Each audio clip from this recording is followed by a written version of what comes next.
Le voy a pedir que abra su Biblia en Gálatas capítulo 6. Vamos a leer los versículos 7 y 8. Y quiero comentarle, antes de continuar, que el día de hoy lo que se va a estar compartiendo es un complemento a la enseñanza del domingo pasado. Sí, para aquellos que no lo saben, toda la semana esta que tuvimos, que estamos cerrando, terminando el día de hoy, tuvimos actividades con los niños y se les estuvo enseñando acerca del tema de la siembra y la cosecha. Y si usted estuvo presente el domingo pasado, recordará que el tema de la predicación del domingo anterior fue precisamente ese, la ley de siembra y cosecha, e iniciamos, sí, esa fue la introducción al tema de lo que los niños estarían viendo y para que también ustedes como padres tuvieran una idea de lo que los niños estarían recibiendo en el transcurso de la semana. Y el día de hoy estamos cerrando con ese tema, entonces digamos que es la parte 2, ¿sí?, del tema de la siembra y la cosecha, solo que en esta ocasión se llama Sembrando Obediencia a Dios. Entonces, la semana pasada leíamos estos mismos versículos y vamos a continuar con esto mismo. Se lo voy a leer yo en la versión Palabra de Dios para Todos, si gusta seguirme con su vista, ahí en la versión que tenga. Gálatas capítulo 6, versículo 7. No se engañen ustedes mismos, porque de Dios no se burla nadie. Uno cosecha lo que siembra. Quienes siembran únicamente para complacerse a sí mismos, solo cosecharán de ello la destrucción, pero el que siembra para agradar al Espíritu, cosechará la vida eterna. Y la semana pasada vimos que Dios ha establecido una ley o principio que aplica para esta vida y para la eternidad, ¿sí? Y podemos ver el cumplimiento de esta ley que gobierna el mundo físico, pero también el espiritual. Y veíamos la semana pasada que esta ley a la que me refiero es la ley de siembra y cosecha, ¿verdad? Es una ley que gobierna en el plano de lo natural, al punto de que Dios estableció que de la semilla que se siembre es el fruto que se va a recibir, pero no solo abarca aspectos que tienen que ver con la agricultura, sino con todo en nuestra vida, y no solo para la vida temporal o pasajera que tendremos sobre esta tierra, sino también para la eternidad. Esta ley vimos que no hace distinción de raza, sexo, edad, estrato social, aplica para cualquiera. Es un principio de la Escritura que refleja los resultados o consecuencias que Dios ha establecido para el mundo que Él creó y abarca, como le decía, aspectos temporales, pero también eternos. Es algo que el Señor estableció como parte de su provisión para nosotros y que muestra su cuidado amoroso, hermanos, así como todas las cosas que Él ha establecido, cada una de las cosas que Él nos ha provisto, reflejan el carácter de nuestro Dios, reflejan el cuidado amoroso, reflejan la provisión que Él nos ha dado de todo lo que necesitamos, y esta ley no es la excepción, también refleja esta parte del carácter de Dios. Y el cuidado amoroso que Dios nos muestra a través de esto se refleja en el sentido de que podemos tener en consideración, ¿sí?, al momento que ubicamos una cosecha de nuestra siembra, un resultado, una consecuencia de aquello que hicimos, aquello que dejamos de hacer, pues eso nos lleva a meditar, ¿verdad? Eso nos lleva a reflexionar, nos lleva a detenernos y a considerar antes de accionar para una futura ocasión. Vamos aprendiendo, ¿verdad? Y le voy a poner un ejemplo de algo que sucedió en la semana y que pues lo ilustra de manera muy gráfica. Estábamos en las actividades de la escuela bíblica de esta semana y bueno, uno de nuestros hermanos tienen un bebé de 1 añito y entonces el niño andaba jugando con un objeto que es mío, ¿verdad? Y lo estaba aventando, entonces su mamá se lo quitó pensando en el riesgo de que pudiera pasarle algo al objeto este. Y entonces el niño empezó a protestar, ¿verdad?, de que quería eso con lo que él estaba jugando y se estaba divirtiendo. Entonces pues empezó a protestar y a hacer como que lloraba, ¿verdad? Y entonces de repente se dio la media vuelta y se fue caminando. y yo vi que se acostó en el piso, aquí en el cemento, ¿verdad? Pero lo hizo de una manera así bien delicada, bien cuidadosa, se fue poco a poquito acomodando, se acostó boca abajo y puso su carita así en el suelo, ¿no? Y yo comenté, ay, yo creo que ya tiene sueño. Y dice la mamá, no, está protestando, ¿sí? O sea, está haciendo una protesta, ¿verdad? Es su manera como de hacer berrinche porque quiere aquello que, pues, que traía con lo que estaba jugando. Dice, lo que pasa es que ya cambió de estrategia. Antes lo que hacía era que se aventaba, pero luego se daba unos golpazos, ¿verdad? Y después estaba sufriendo del dolor de haber sembrado eso que hizo, ¿verdad? Entonces, pues ya ahora se acuesta con cuidadito hasta que llega al suelo y pues evita el dolor de la consecuencia de hacerlo de la otra manera, ¿no? Entonces, ¿por qué le comento esto? Estamos hablando de que Dios estableció como parte de su provisión y su cuidado amoroso esta ley de la siembra y la cosecha para que ubiquemos, ¿verdad? Y que nos enseñe. En el caso de Eliab, ¿verdad? Pues ya aprendió que si se avienta va a tener dolor. Entonces, pues ya lo hace de manera distinta porque toma en consideración antes de accionar, antes de llevar a cabo su protesta, toma en consideración la experiencia, ¿verdad? Que le ha dado su corta vida y entonces ya no hace las cosas de la manera que los hacía. Y existen, hermanos, dos tipos de consecuencias dentro de lo que Dios ha establecido para nosotros. Las consecuencias naturales y las consecuencias que las autoridades establecen. ¿A qué me refiero con esto? Mire, en el ejemplo que le mencioné, la consecuencia natural de que Eliab se aviente, pues es que se golpea, ¿verdad? Y es que tiene dolor.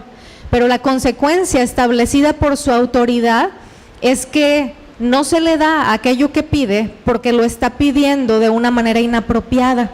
Entonces, aunque sea una necesidad la que él esté manifestando, ¿no? A lo mejor está pidiendo agua por decir algo, pero si lo está haciendo de una manera inapropiada, sus papás están encargando de enseñarle que no le van a dar, ¿sí? Que la disciplina, que la consecuencia de sembrar de la manera incorrecta es que no va a recibir aquello que está pidiendo, que está necesitando. Entonces, esa es la consecuencia establecida por su autoridad. Pero voy a ponerle algunos otros ejemplos que tienen que ver pues ya más con nosotros como adultos, ¿verdad? Si usted es un empleado, si usted tiene un trabajo al que sabe que debe de asistir ciertos días de la semana, en ciertos horarios, y si de repente usted un día se levanta y dice, pues hoy no voy a ir a trabajar, no tengo ganas de ir, simplemente no voy a ir porque no tengo ganas de hacerlo.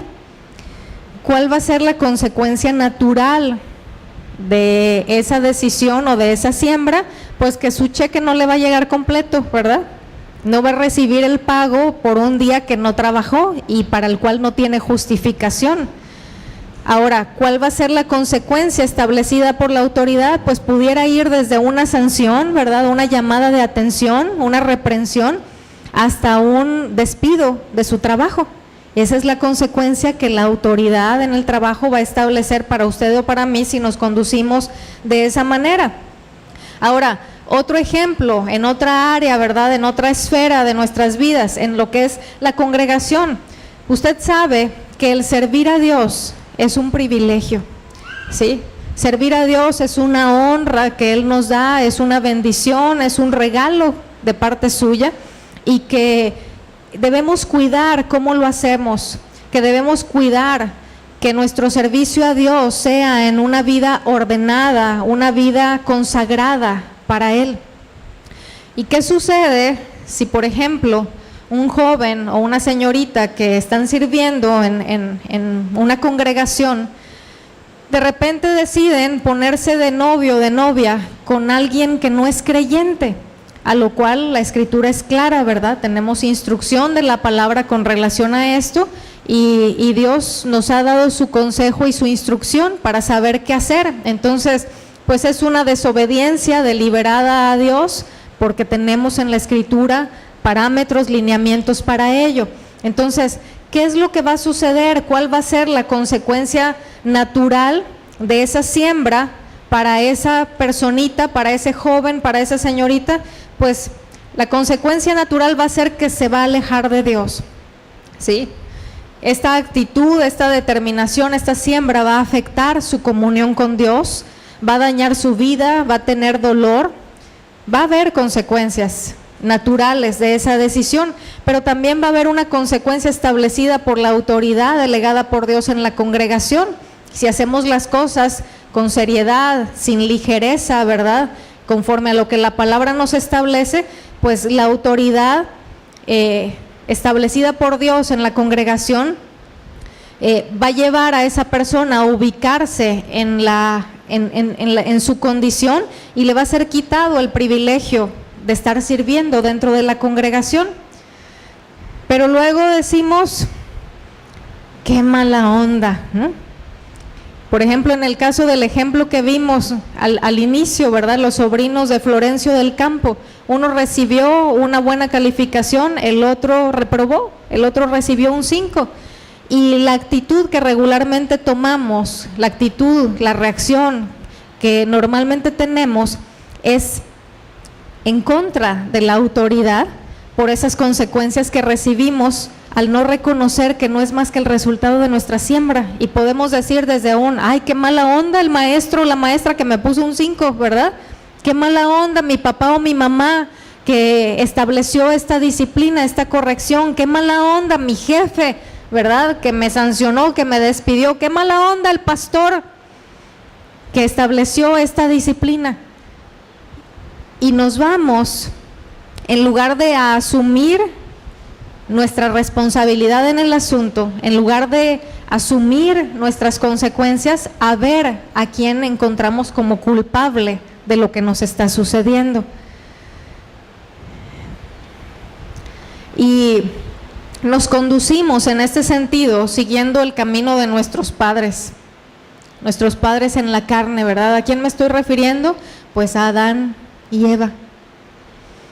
Usted conoce la historia. La palabra nos enseña que ellos recibieron una instrucción de parte de Dios, la cual decidieron desobedecer, y hubo consecuencias naturales. Si usted lee en la Escritura y se va ahí a Génesis, en el capítulo 3, se va a dar cuenta que la consecuencia natural, lo primero que ellos experimentaron fue vergüenza y temor. ¿Sí? Era algo que ellos no conocían, no habían experimentado, no habían sufrido una cosecha así porque no había habido una siembra de desobediencia. Pero eso fue lo primero que ellos vivieron. Y después la consecuencia establecida por la autoridad, en este caso Dios, ¿verdad? Y encontramos ahí en la Escritura cómo nos menciona una lista de consecuencias, como el haber sido echados fuera del huerto, dolores de parto para la mujer, su deseo sujeto al marido. En el caso del varón, ¿verdad?, que iba a labrar la tierra con más complicaciones, le iba a implicar más trabajo el cosechar, el obtener una cosecha de la siembra que hiciera. Tendrían muerte física y muerte espiritual. Eso fue parte de la cosecha, ¿sí?, parte de las consecuencias que Dios, como su autoridad, estableció para ellos. ¿Y qué fue lo que pasó con ellos? Si recordamos el relato bíblico, ¿verdad?, cuando Dios habla con ellos escondiéndose de Dios, ¿verdad?, y entonces Adán le dice, pues es que tuve miedo. Y Dios le dice, ¿pero por qué, verdad? Pues estábamos desnudos. ¿Y quién les dijo que estaban desnudos? ¿Y qué fue lo que ocurrió, verdad? O sea, ¿qué hiciste? Desobedeciste a la instrucción que se te dio. ¿Y cuál fue la reacción? La mujer que me diste. ¿Se fija cómo luego no asumimos nuestra responsabilidad? Buscamos culpar a alguien más y no ubicamos que lo que estamos viviendo, lo que estamos experimentando no es más que el resultado de lo que sembramos. En el caso de Adán, estaba aparentemente, ¿verdad?, si lo vemos así nada más por encimita, haciendo responsable a Eva, la mujer que me diste, pero ahí iba implícito también Dios, ¿sí? Tú me la diste, Y es esta mujer que vino de ti, ¿verdad?, la que me indujo a desobedecer. Y a veces actuamos de esa manera nosotros, hermanos. Buscamos culpar aún a Dios de las decisiones que tomamos sin considerarlo. Dice la palabra en Proverbios que la insensatez del hombre tuerce su camino y luego contra Jehová se irrita su corazón. ¿Sí? En nuestra insensatez, en nuestra necedad, en nuestro deseo de sembrar lo que nos agrada a nosotros mismos para nuestra carne solamente, hacemos lo que bien nos parece y luego vienen las consecuencias y nos enojamos contra Dios. Y no ubicamos que lo que Dios ha establecido, ¿sí?, esas consecuencias, esos resultados, esa cosecha, no es más que su provisión amorosa para enseñarnos, para guiarnos, para dirigirnos por el buen camino.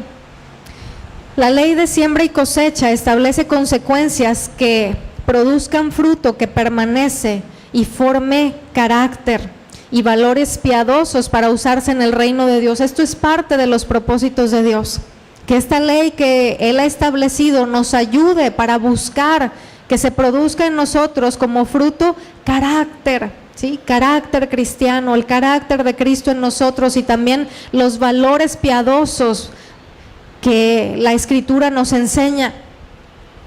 Dios disciplina a su pueblo para producir santidad en nosotros.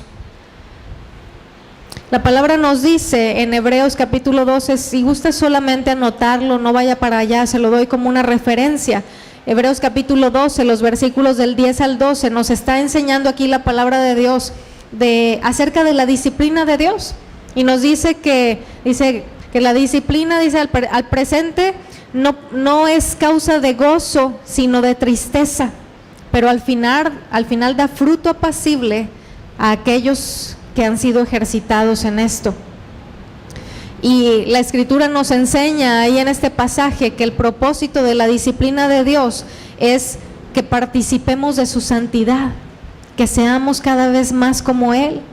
Así que será importante, ¿verdad?, será sabio que usted y yo aprendamos a ubicar y a identificar que los resultados de decisiones que tomamos, que las consecuencias de la siembra que hacemos, el propósito de Dios en ello es que seamos cada vez más como Él, que aprendamos de esto para, si bien cuidemos de seguir sembrando lo mismo, si estamos recibiendo una buena cosecha, o cuidemos de sembrar una semilla distinta, si es que la cosecha no está siendo aquello que honra al Señor. Y bueno, la semana pasada hablábamos de la importancia de diferenciar entre lo que es el conductismo y la ley de siembra y cosecha.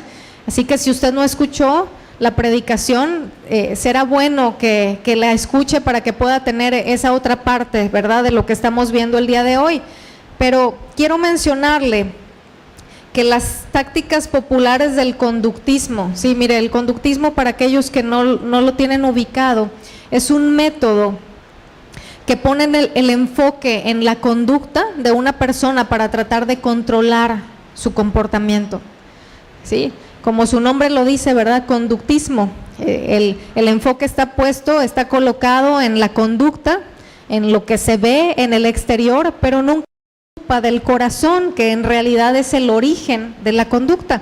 Entonces, las tácticas populares del conductismo, tales como el tiempo fuera, ¿verdad? No sé si usted use esta táctica con sus pequeños, ¿verdad? O si con sus sobrinos, o no sé, espero que aprendamos de esto el día de hoy, ¿verdad? El hecho de que, a ver, te me vas a ir a tu cuarto, ¿verdad? Te vas a ir al rincón y te vas a sentar ahí en esa silla y vas a estar ahí un tiempo, el tiempo que yo te establezca, y es un tiempo fuera, ¿verdad? Y ese es tu castigo por lo que hiciste. O otra táctica, los castigos también, o la pérdida de privilegios. El punto es, hermanos, que si no cuidamos las estrategias, los métodos que utilizamos, no vamos a estar enseñando la verdad bíblica a nuestros niños, a nuestros hijos, adolescentes y jóvenes aún, ¿sí?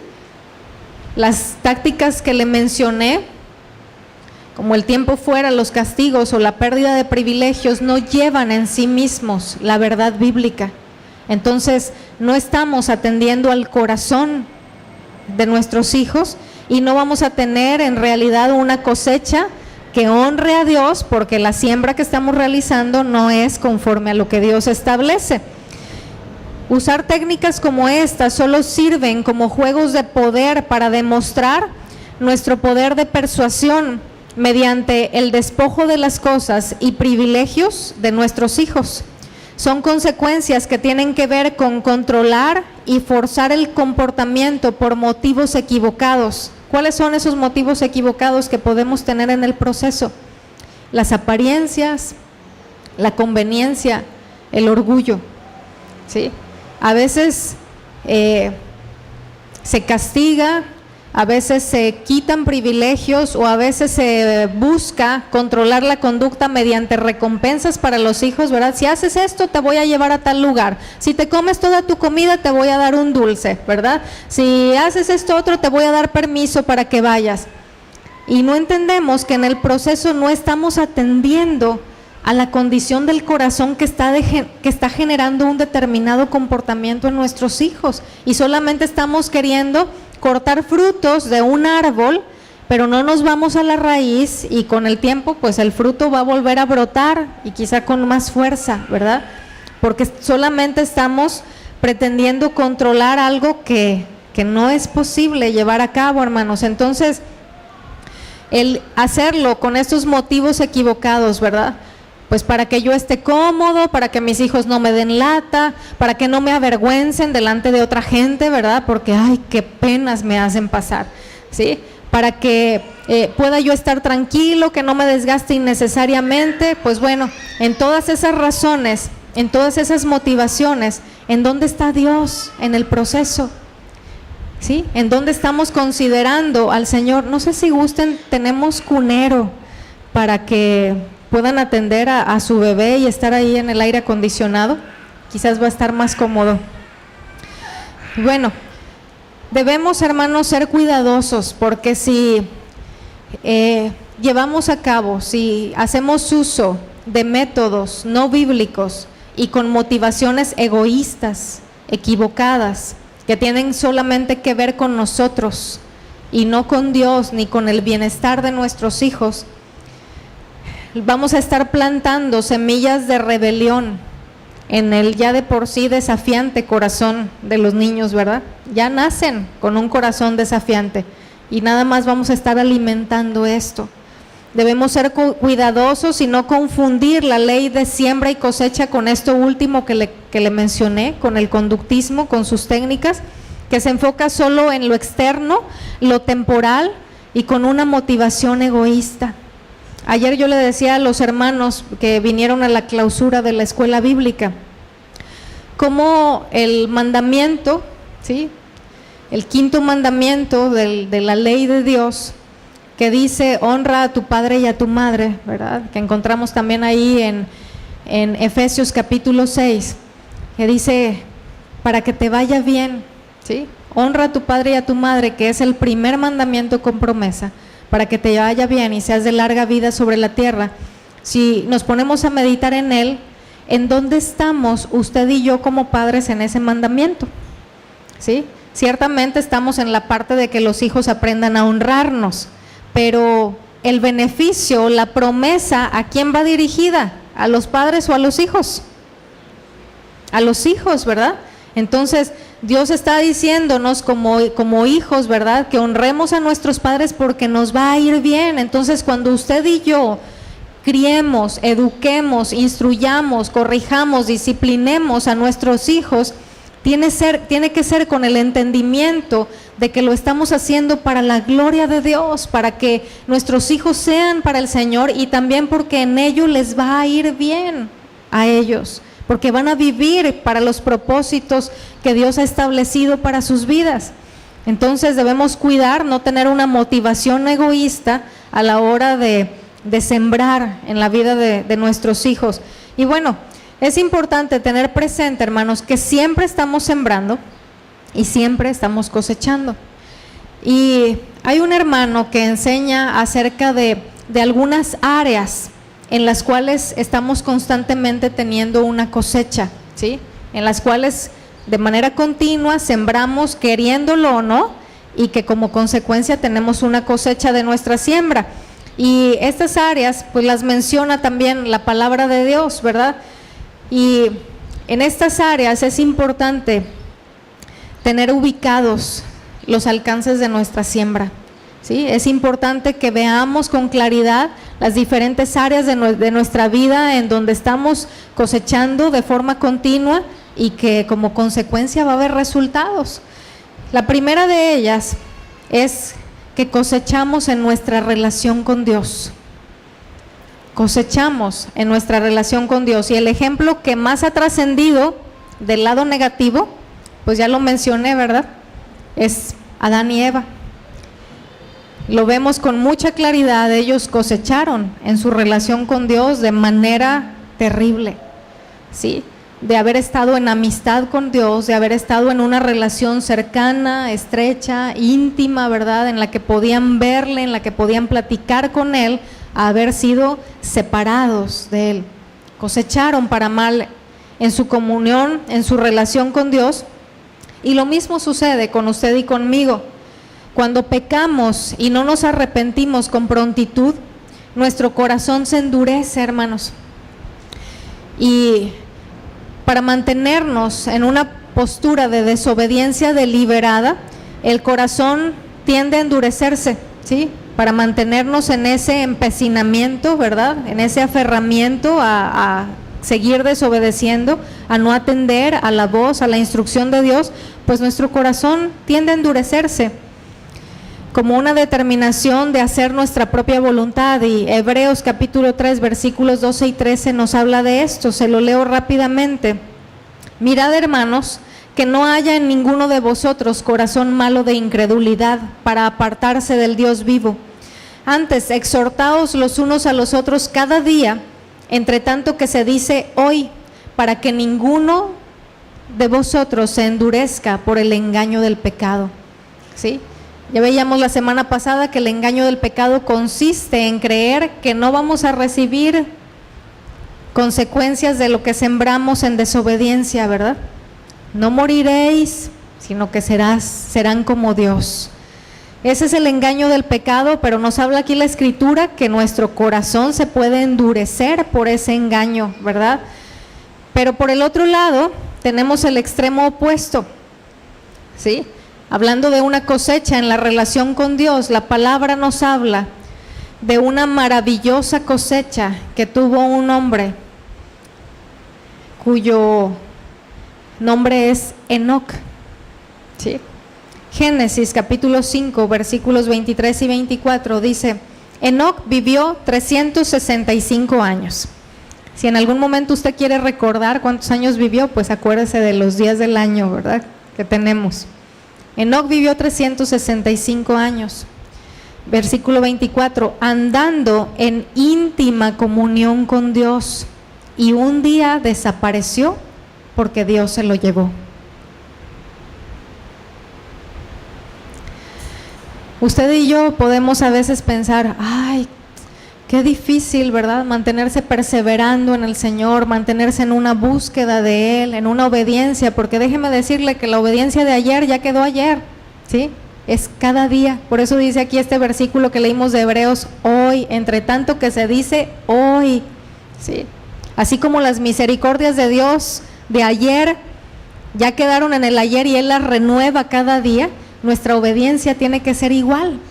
Entonces, quizás en algunos momentos usted y yo, ¿verdad?, llegamos a pensar, ay, pues en algunas situaciones, en algunas circunstancias, qué difícil, ¿verdad?, dar respuestas de obediencia a Dios. Pues déjeme decirle algo, usted y yo, si bien nos va, viviremos unos 100 años, ¿verdad? Y eso ya es mucho decir.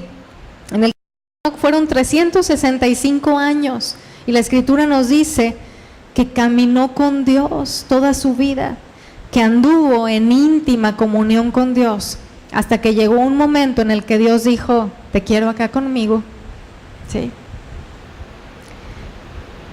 Pudiéramos pensar, si la referencia es los años que vivimos en nuestros días, que Enoc vivió muchos años, y pues sí lo es en comparación con lo que se vive actualmente, pero era un muchachón, hermanos, para aquel entonces, ¿sí? En aquel tiempo la gente estaba viviendo más de 900 años, así que Dios se lo llevó mucho antes de lo que otras personas morían, porque quería tenerlo con Él. La palabra de Dios nos enseña que la muerte de los santos es algo deseado por Dios, porque pues vamos para estar con Él. Así que el Señor quería tener a Enoc ya con Él. Un día desapareció porque Dios se lo llevó. Sembrar devoción, obediencia, pasión y un anhelo por Dios y su reino, hermanos, trae bendiciones espirituales que no tienen comparación con nada de lo que materialmente podemos recibir aquí en esta tierra. Otro aspecto en donde cosechamos, además de nuestra relación con Dios, cosechamos en hábitos para la vida.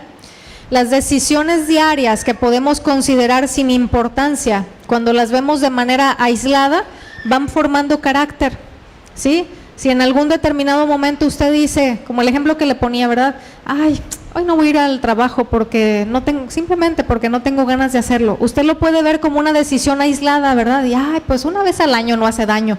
Sí, pero es una decisión más otra, más otra, más otra, va formando carácter. Muchas veces son hábitos que se formaron en la infancia y que marcan el curso de nuestra vida. Y le voy a poner un ejemplo de esto, la puntualidad. Si nuestros padres nos enseñaron con su ejemplo a llegar tarde a los diferentes compromisos que se tienen desde la infancia, como la escuela, una cita con el doctor, ¿sí? Una fiesta, ¿verdad? Una fiesta infantil, a la congregación, qué sé yo, o a la iglesia, muy probablemente batallaremos como adultos con esto mismo y estableceremos en nuestros hijos la misma siembra. A ellos también se les hará fácil no mostrar amor al prójimo y considerar los tiempos de los demás, porque es una desconsideración y es una falta de amor al prójimo cuando no tomamos en cuenta los tiempos, ¿verdad? Y pues voy a llegar tarde, que no pasa nada, ¿verdad? Que se aguante con quien me voy a ver, que me espere tantito. El niño al que se le hace fácil tomar lo que no es suyo sin pedirlo, cuando sea grande no tendrá conflicto con robar, con no respetar los bienes de los demás, con evadir impuestos y transar al que se deje. Y mire, algo que a mí me da gusto es el hecho de que hemos aprovechado el que tenemos un árbol de mangos que da fruto y que es una tentación para todos, incluidos los niños, porque les hemos enseñado el no hay que tomar si no se pide. Si tú tomas algo que no es tuyo sin pedirlo, eso es robar y eso es violar un mandamiento de la ley de Dios que Él establece. Y pues para algunos cuando vienen por primera vez les llama la atención que haya árboles ahí al alcance de los niños y que ahí están, ¿verdad?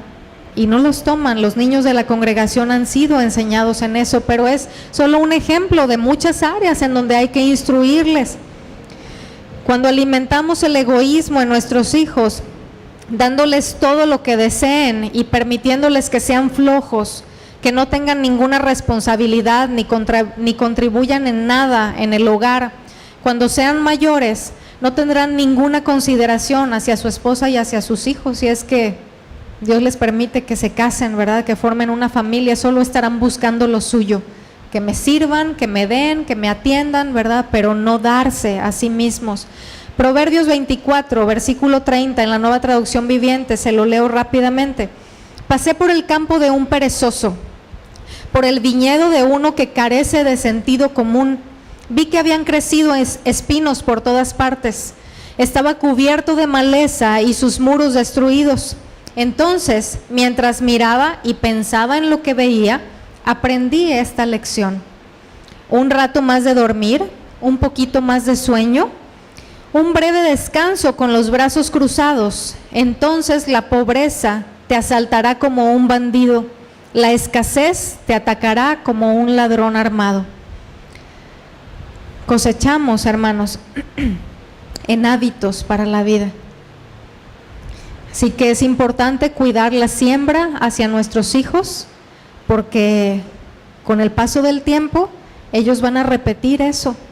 Y si usted y yo no tuvimos padres creyentes que tuvieran un entendimiento y un cuidado de ciertos aspectos, porque no quiere decir que todo lo hicieron mal, ¿verdad? En muchas cosas acertaron por la gracia de Dios y la sabiduría que les dio para irnos encauzando, pero en donde tuvieron desaciertos, no nos excusemos, no nos justifiquemos pensando o actuando en el sentido de, ay, pues es que yo soy así porque así me enseñaron, ¿verdad? Y yo me conduzco de esta manera porque eso fue lo que vi toda la vida, ese fue el ejemplo que me dieron desde mi casa, mis padres. No, la gloriosa verdad a la que tenemos acceso y de lo que podemos disfrutar usted y yo como creyentes es el hecho de que hemos sido libertados de la esclavitud del pecado, trasladados al reino de Cristo. Y aunque ciertamente nos puede ser más difícil, nos puede costar más trabajo, la verdad es que no se trata de hacerlo en nuestras fuerzas, sino en el poder de Dios. Y para todo aquel que quiere obedecer al Señor, Dios le provee de las herramientas necesarias para poder llevarlo a cabo. Entonces, qué importante que identifiquemos estos aspectos en nuestras vidas para pedir la ayuda de Dios, hermanos. Y qué necesario que tengamos cuidado con nuestros hijos y nos esforcemos por modelar su carácter para que puedan tener una buena cosecha y que ellos no empiecen, cuando lleguen a una etapa posterior en sus vidas, en el mismo punto donde usted y yo empezamos, que los dejemos unos escalones más arriba, que los dejemos más avanzados en el camino, ¿verdad? Y ellos puedan empezar de otro punto, de otro nivel. Otro aspecto en el que cosechamos es en reputación. Cosechamos en reputación. ¿Qué es esto? Nuestra reputación es la suma de las impresiones que los demás tienen de nosotros. Reputación se define por las maneras en que respondemos a los demás y a las circunstancias de la vida. Nuestra reputación se va formando con base a nuestras respuestas a las personas que tenemos a nuestro alrededor y a las circunstancias de la vida que vivimos en el día a día. A veces no reconocemos que nuestra reputación es una consecuencia inevitable de nuestras actitudes y comportamiento. Deseamos que los demás piensen lo mejor de nosotros y nos reciban bien, y nos molestamos cuando no es así, pero no alcanzamos a ver que puede ser una cosecha de lo que hemos sembrado, ¿sí? A veces nos entristecemos, a veces nos molestamos, nos frustramos, ¿verdad? Porque, ay, ¿cómo es posible que digan esto de mí, verdad? O que me traten de esta manera, pero no nos detenemos a meditar en que quizás sea el resultado de la semilla que nosotros hemos depositado. Y tenemos esa tendencia, ¿verdad? La mujer que me diste, ¿sí? La serpiente me engañó, Dios. Pero qué importante que nos hagamos responsables de nuestra siembra para que recibamos la ayuda de Dios en el proceso, ¿verdad? Y podamos empezar a sembrar de una manera distinta. Yo les comentaba a los hermanos allá en La Paz que siempre que señalamos a alguien, yo sé que es de mala educación el hacer esto, ¿verdad? Para señalar a una persona, pero se lo estoy poniendo como un ejemplo. Cuando señalamos a alguien de manera figurada, en el sentido de buscar un culpable, de buscar un responsable, de decir, ay, fulanito es así, fulanito es asado, no nos damos cuenta que los demás dedos apuntan hacia nosotros, ¿verdad? Estamos diciendo así, pero los demás vienen hacia uno. Y qué importante será el detenernos a meditar, Señor, ¿qué estoy haciendo? ¿No será que yo soy la responsable de esto que está pasando? Ayúdame a ver si me estoy engañando, ¿verdad? Si mi corazón me está engañando a mí misma, ayúdame a ver con claridad y desde tu perspectiva. Eclesiastés capítulo 7, versículo 1, la primera parte dice, vale más una buena reputación que un perfume costoso. Cosechamos en reputación, hermanos. Ahora, debemos cuidar nuestra reputación, o dicho de otra manera, nuestro testimonio, no para que se piense bien de nosotros en sí mismo, hermanos, sino para que Dios sea exaltado. y no lo contrario, ¿verdad? A veces su nombre es pisoteado, es vituperado por causa de nuestra mala reputación. Mateo capítulo 5, versículo 16. Aquí el Señor Jesús está hablando del ejemplo de la luz y del... Y en el versículo 16 dice, de la misma manera, dejen que sus buenas acciones brillen a la vista de todos, para que todos alaben a su Padre Celestial. Así que, ¿cuál es el propósito? De que nuestras buenas acciones brillen y sean vistas por quienes están a nuestro alrededor, que se hable bien de mí, que se tenga un buen concepto de mí. No, que se alabe al Señor. Siguiente aspecto, cosechamos en relaciones humanas. Nuestro comportamiento tiene grandes implicaciones en nuestras relaciones con la familia, con nuestros vecinos, con nuestros amigos, compañeros de trabajo, hermanos en la fe y autoridades en nuestra vida. A veces los niños no entienden esta realidad y esperan recibir un buen trato cuando lo que han sembrado es un maltrato y un mal comportamiento hacia los demás, ¿verdad? Y luego vienen a decirnos, es que tal niño me sacó la lengua, ¿verdad? Y es que tal niño no quiere compartir sus juguetes conmigo, y no entienden. Y bueno, pues se vale de ellos, ¿verdad? Que están en un proceso de crecimiento y aprendizaje en todas las áreas. El problema a veces es con nosotros como adultos, que no ubicamos esto. Lo peor del caso es cuando como adultos no entendemos y como le decía anteriormente, andamos señalando a otros sin considerar nuestra siembra. Debemos detenernos a meditar y pedir al Señor que nos ayude a identificar qué estoy haciendo yo, porque también cosecho en mis relaciones con quienes están a mi alrededor. Si alguna persona no quiere relacionarse con usted y le pinta la raya, como decimos aquí en México, ¿verdad? Pues habrá que ir al Señor y decirle, Dios, ayúdame, háblame, enséñame, muéstrame qué es lo que estoy haciendo yo. Quizás nuestra manera de hablar, quizás nuestro trato, nuestras actitudes, qué sé yo. La palabra de Dios tiene todo el consejo necesario para saber qué hacer si reconocemos nuestra necesidad de ayuda. Así que, hermanos, si ubicamos necesidad en esta área de nuestra vida, qué sabio será el que nos echemos un clavado a la Escritura, ¿verdad? Y busquemos el consejo de Dios para saber cómo relacionarnos con nuestro prójimo. Ahí tenemos toda la instrucción necesaria. Siguiente aspecto, cosechamos en nuestro servicio a largo plazo en el reino de Cristo. Cosechamos en nuestro servicio a largo plazo en el reino de Cristo. Cuando somos inconsistentes, hermanos, entre nuestras palabras y nuestro testimonio, nuestra reputación, es un estorbo en nuestro servicio al Señor. Cuando queremos ministrar a alguien acerca de las verdades de la palabra de Dios, cuando queremos compartir a otros el mensaje del Evangelio, eso puede inhabilitarnos, ¿sí? Cosechamos también en esta área, pero por el otro lado cosechamos también en sentido opuesto. Cuando cuidamos nuestra siembra, cuando cuidamos ser congruentes en nuestro testimonio, tendremos autoridad de parte de Dios para comunicar el mensaje de su palabra sin estorbo para ello. En los que están cerca, ¿verdad? Jerusalén, como dice la Escritura en Hechos, con nuestra familia primeramente, pero también más allá. La vida para los creyentes consiste en sembrar actitudes del corazón y comportamientos que faciliten, fíjese bien, que faciliten, no que compliquen, que faciliten la comunicación del mensaje de las buenas noticias de Dios para los hombres. Estamos puestos. Si usted en alguna ocasión se ha preguntado, bueno, ¿por qué Dios en el momento que me salvó no me llevó ya con Él, verdad? Así habría sido más fácil la cosa.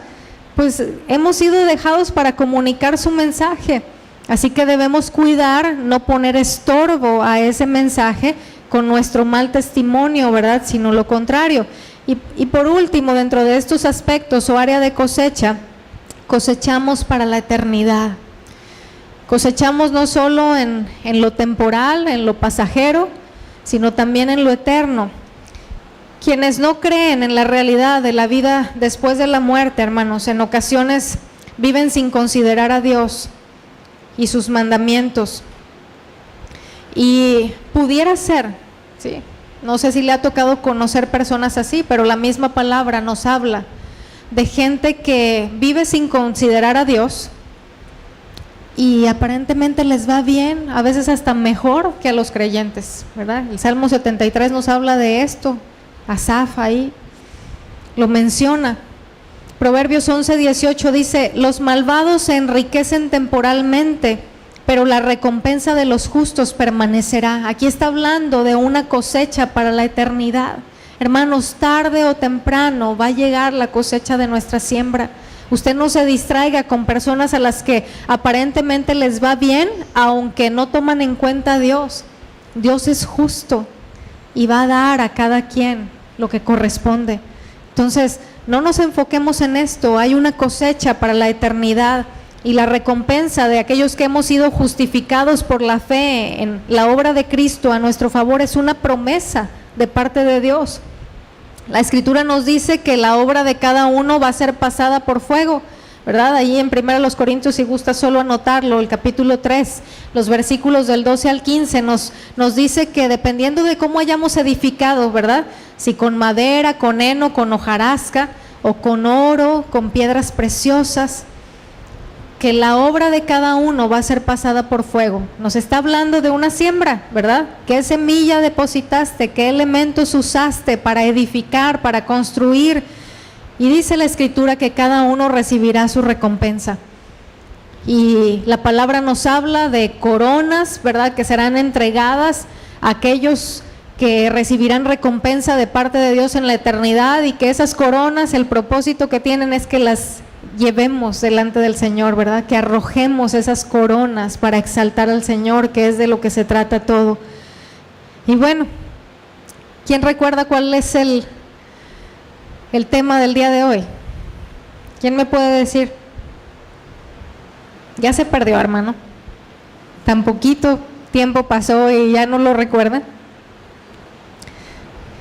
Sembrando obediencia a Dios. Pero ¿qué es la obediencia? Es importante que lo tengamos claro, ¿verdad? La obediencia que nos enseña la Biblia, fíjese bien, esta es la descripción de obediencia o la definición, es escuchar con atención a las instrucciones de Dios para hacer lo que nos pide como resultado de nuestra fe o confianza en Él. ¿Sí? La obediencia, de acuerdo a la Escritura, es escuchar con atención. Por eso vez tras vez Dios nos dice, ¿verdad? Escucha atentamente, Israel, ¿verdad? Escucha la voz de Jehová tu Dios para poner por obra. Entonces es escuchar, es prestar atención a sus instrucciones para hacer lo que Él nos pide, pero como resultado de que confiamos en Él. La fe o la confianza que usted y yo tenemos en el Señor está en nuestro corazón. Y eso no se puede ver. Yo no puedo ver el tamaño de su fe porque el único que puede ver el corazón es Dios. Pero la obediencia es algo que sí se ve. Y la obediencia es una muestra de que en nuestro corazón confiamos en Dios, que le creemos en lo que Él dice. Así como la desobediencia es una muestra de que no le creemos. Ahora, ¿cómo es la obediencia que agrada a Dios? Esto es algo bien clave, hermanos. Si puede anotarlo, hágalo, ¿verdad? Si puede memorizarlo, memoríceselo. La obediencia que le agrada a Dios es la que resulta del amor que le tenemos. Es la que llevamos a cabo con un genuino deseo del corazón de honrarlo porque confiamos en Él, porque lo amamos y deseamos hacer lo que le da alegría. Así que para Dios es importante no solo que externamente hagamos lo que Él nos manda. La obediencia que agrada a Dios es aquella que proviene de un corazón que le ama, que confía en Él, que le obedece, porque desea honrarlo y desea hacer aquello que le da alegría. Deuteronomio capítulo 11, versículo 13, se lo leo en la versión Palabra de Dios para Todos. Si ustedes obedecen cuidadosamente mis mandamientos, fíjense, obedecen cuidadosamente mis mandamientos, que hoy les doy, amando al Señor su Dios y sirviéndole de todo corazón y con toda el alma. Se fija que no solamente dice, obedézcanme, sigan cuidadosamente mis mandamientos, hagan cada una de las cosas que les estoy mandando, que les estoy encomendando. Dios quiere que nuestra obediencia sea resultado de nuestro amor por Él. Y vamos a ver el día de hoy el ejemplo de un hombre cuya historia encontramos en la Escritura, que mostró amor, que mostró su amor para el Señor a través de su obediencia. La palabra de Dios nos habla de él como de alguien que se esforzó por obedecer cuidadosamente los mandamientos, que amó al Señor y le sirvió de todo corazón. Y es alguien de quien usted y yo hemos escuchado mucho, ¿sí? Es alguien de quien hemos escuchado, quizás de quien hemos hablado y acerca de quien hemos leído también en la Escritura en muchas ocasiones, de algunas experiencias que él vivió, pero seguramente vamos a aprender cosas el día de hoy que no habíamos meditado en ellas con la ayuda de Dios. La primera vez que la palabra se refiere a él fue tiempo antes de que fuera ungido por el profeta Samuel como rey. ¿De quién cree que estamos hablando? De David. Fue tiempo antes, sí, la primera vez que la palabra de Dios hace una referencia de la manera que lo vamos a ver a continuación, fue antes de lo que sucedió con Goliat. Obvio, mucho antes de que él empezara a gobernar como rey al pueblo de Israel. Y lo que dice de él no lo dice de ninguna otra persona en toda la palabra, en toda la Escritura. Y son palabras impresionantes considerando que vienen de Dios. ¿Alguno de ustedes sabe cómo se refiere Dios a él? Primero de Samuel 13:14, dice ahí la Escritura, refiriéndose a David, como un varón conforme al corazón de Dios. Y lo que esto significa es que David era alguien que obedecería todo lo que Dios le pidiera. Si quiere comprobarlo, acompáñeme rápidamente a Hechos, capítulo 13, versículo 22. 22. La Nueva Traducción Viviente dice de esta manera: pero Dios quitó a Saúl y lo reemplazó con David, un hombre de quien Dios dijo: he encontrado en David, hijo de Isaí, a un hombre conforme a mi propio corazón. Él hará todo lo que yo quiero que haga. Significa que el corazón de David estaba inclinado al deseo del corazón de Dios. Él conocía a Dios, confiaba en Él y por eso caminaba por donde el Señor le decía que lo hiciera. Cuando usted y yo no confiamos en una persona, no hacemos lo que nos dice, porque entendemos que puede ser un riesgo. Cuando usted y yo no confiamos en lo que Dios dice, no obedecemos a sus instrucciones.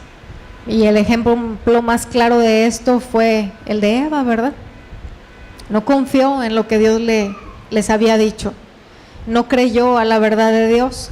Primero de Samuel 16:18, en la Nueva Traducción Viviente dice: he aquí yo he visto a un hijo de Isaí de Belén, que sabe tocar y es valiente y vigoroso y hombre de guerra, prudente en sus palabras y hermoso, y Jehová está con él. Usted y yo sabemos que Dios no está con nadie que no le obedece. Y nadie que desobedece puede estar cerca de Dios. Es la razón por la que Satanás fue echado del cielo y Adán y Eva del paraíso. Así que lo que acabamos de leer nos habla de que la obediencia de David hacia Dios era algo notable, hermanos, era algo destacado. Aunque David cometió pecados graves contra el Señor, se arrepintió de corazón y durante la mayor parte de su vida sembró una obediencia que era motivada por el amor profundo que tenía hacia Dios. Pero también hay otra frase con la que la Biblia se refiere a él y que nos enseña mucho acerca de otra cosa que para David era muy importante, además de obedecer al Señor. Y no sé si tenga en mente esa otra frase. La palabra le llama el dulce cantor de Israel. Y veíamos esto con los niños y yo les preguntaba, niños,